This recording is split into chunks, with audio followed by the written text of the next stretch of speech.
رات کے اندھیرے نے میدان کو اپنی چادر میں لپیٹا ہوا تھا۔ دور کہیں جلتی ہوئی مشعلیں ایسے لگ رہی تھیں جیسے ستارے زمین پر اتر آئے ہوں۔ ہوا میں بارود کی بو بسی ہوئی تھی اور ہر سپاہی جانتا تھا کہ کل کا دن ان کی قسمت بدل دے گا۔ ایک کونے میں بیٹھا وہ عام سا سپاہی اپنے زنگ آلود ہتھیار صاف کر رہا تھا۔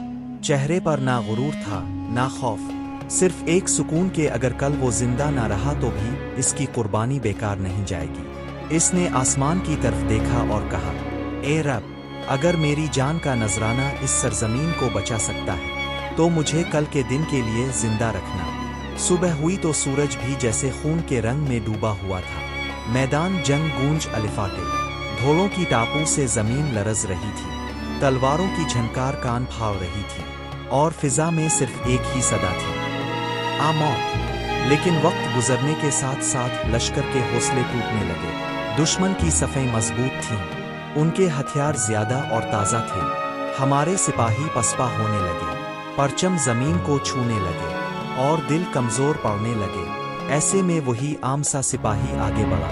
اس کے قدموں کی چاپ پورے لشکر میں گونجی۔ اس نے بلند آواز میں کہا، میرے بھائی، موت سے کیوں ڈرتے ہو؟ کیا یہ دنیا ہمیشہ کی ہے؟ اصل زندگی وہ ہے جو آنے والی نسلوں کو غلامی سے بچا جائے۔ اگر آج ہم ہار گئے تو ہماری آئندہ نسلیں بھی سر جھکائیں گی، لیکن اگر آج ہم لڑ گئے تو ہماری مٹی بھی شہادت کی خوشبو دے گی۔ اس کی آواز بجلی کی کڑک کی طرح سب کے دلوں میں اتر گئی۔ سپاہی جو چند لمحے پہلے شکست خوردہ تھے اب پھر سے للکارنے لگے۔ وہ سپاہی سب سے آگے بڑھا۔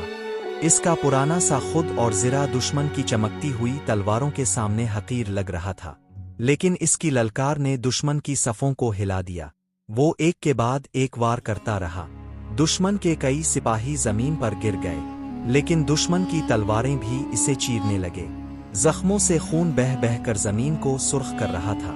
آخرکار جب اس کے جسم میں مزید طاقت نہ رہی، وہ زمین پر گر پڑا، لیکن آخری لمحے میں بھی اس کی آنکھوں میں شکست نہیں تھی۔ وہ مسکرا کر بولا، اے میرے رب، میرا خون بہا دے مگر میری قوم کو سرخرو کر دے۔ میری جان گئی لیکن میرا جذبہ کبھی نہیں مرے گا۔ یہ کہتے ہی اس کی سانس رک گئی، لیکن اس کے الفاظ نے پورے لشکر میں آگ لگا ڈالی۔